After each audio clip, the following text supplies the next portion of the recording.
thank you all for taking time out today. Obviously, we're here to talk about your film Grind, which is getting its world premiere at South by Southwest. This is it's a horror anthology, which I think is horribly relatable to anybody that's worked for, a second of their lives. So, thank you for making a film that is so, accessible. For me, one thing that I always find really tricky with an anthology film is the transitioning between the stories. It's just they put the videotape in, or it's just a new Mm. title card. But here, these stories transition so well. I mean, how much work went into, making sure there was that flow and it was something different to, the standard anthology. Thank you for noticing. That was Yeah. something we talked about so much, and I'm glad it's paying off because we really it was a lot of discussions. There were a lot of discussions, and it was important to Ed and I. We both like anthologies, and I don't know who fought for it, but I feel like we always from the beginning were like, no, it's a handoff anthology. We wanted it not to have like a full wraparound, but it to just be a handoff from one to another. And a lot of thought went into it, but it ended up being good. And some of them changed throughout, but Oh yeah. they ended up being nice. Yeah. Just for me, when I watch it, I love anthologies and I always have, but I've always struggled with when they just it's a very abrupt change and you're like, am I watching like a film festival program by a madman? Like now I'm in what's going on here? Mm-hmm. Mm-hmm. So doing that smoothly was was really fun. Mm-hmm. I think another thing that I really enjoy is in addition to the three of you directing, you also called on a lot of your friends, particularly in creating the segments for the the content moderation section. How did you kind of go about?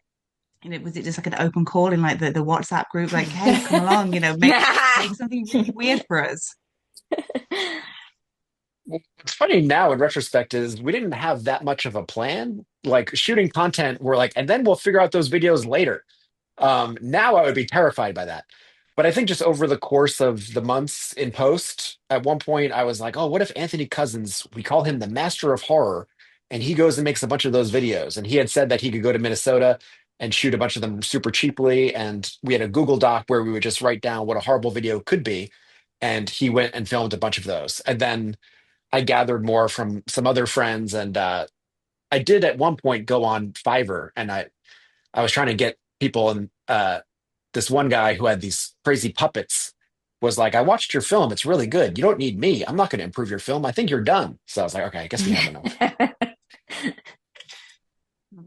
And I mean, just watching it right from that, right from that opening, Chelsea, with the the warehouse, it feels very much like warehouses that we hear about on the news. How did you guys go about replicating that? Was it lived experience? Was it going into like forums? Were you like acting as therapists for people that worked in these jobs? How did that come together?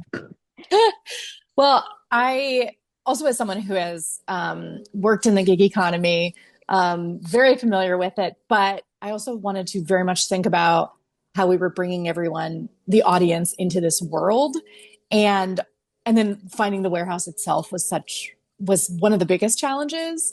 But I'm so happy with what we found, which is basically how it was written. We were very lucky with that. But just showing the tonal difference too in the movie, because again, showing your audience like this is a weird world. It's wild. I also wanted to throw some David Lynch isms in there too, because I shot this at the beginning of 2025 and he had just passed a month earlier. So it's a lot of my little fetishy things in the opening, but also being very conscious of bringing Brea and Ed's vision of that opening to life. And knowing people who have worked at a company that Dragon is in direct reference to have done those jobs. And I did talk to them about it. I was like, what are some things we should know, as did Brea and Ed. So all these things are very real that you're seeing happening in it.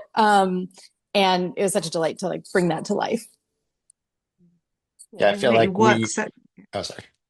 No, go, I no, was go going to on. say, I feel like every article you read about those warehouses always says they don't have time to pee. So it was like, that was definitely an essential part. Yeah, I mean, in my experience, I don't even have time to deliver the parcel, or wait to see if you're in. It's just kind of, it's like knock a door run, that's what we'll call it over Mm-hmm. here. So, Yeah, but it is great at capturing, I say that you think anybody that's worked, they'll recognize these bosses or, these other, employees. And as much as this is a horror comedy, it is, making a commentary about, the working world right now. And, are you hopeful that, this might open some people's eyes to, what some other people are going through, particularly like in delivery, that guy is working for peanuts. You're hoping that maybe at the very least people might be a little bit more polite to, their baristas and their Uber drivers in future. Because they assume some sort of like demon is their boss.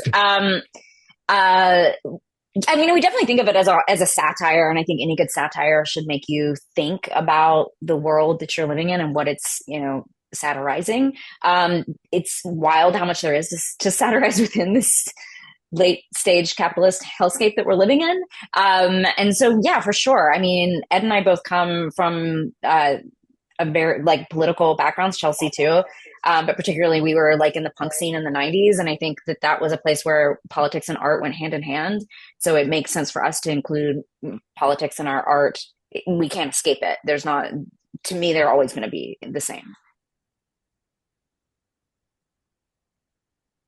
And I guess, with Grind screening at South by Southwest, for those that aren't going to be able to be at the festival, why should they keep an eye out for this? Because I know it's also going to Panic Fest, and I'm sure there's some other places in the works as well. Why should people be, making a note to check this one out when it plays near them? It's the most fun film out there. Also, it's universal. I think everyone knows someone who's doing these, if they're not doing them themselves, is experiencing this. So that's, everyone can relate to having a horrible boss or a shitty job. It's very, to me, a universal subject matter, and also timely. Yeah, super timely, but also it is fun. It is fun. It is a popcorn movie. You get to laugh. The actors are amazing. And the segments are really different and unique. So but also feel like the same world. So I think it's really different than a normal anthology viewing. And are we classing Grind as part of the Frogman, cinematic universe? Everyone keeps asking us about that. 100%. 100%. Yes. I already said that to Anthony. Although it's more Frogman's part of the Grind universe, but we won't quibble that. Wow. He's here with us, so we'll have to have an arm wrestling match over which one is which. Yeah, and Honesty's gonna win, and he'll beat all of us. He's in the next room right now. I think he's hearing all this. So he literally is in the next room. Yeah.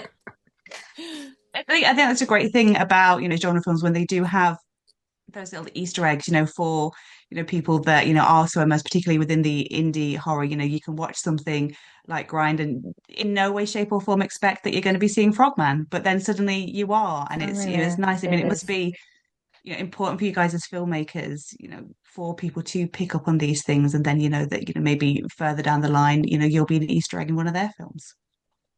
Let's hope so. One can hope. Ed would love Ed would act in anybody's. His characters from Grind. Ed's in Grind like 6 times, and any of his characters from Grind could be in another movie. So call him. He would love it. Yeah. Whenever a friend is like, "Oh, I need extras for this," I'm like, "I'll come." They're like, "Really? Don't you have like a kid and life?"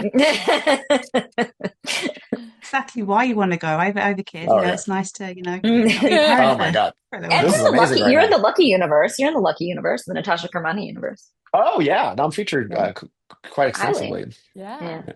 Not extensively, but yeah. Well, thank you guys so much for your time. Like I say, the film is so much fun. I can't wait for it to continue down the festival route and for more and more people to get to see it. Great, I love that. Thank you, Kat. Thank you, Kat. Thanks.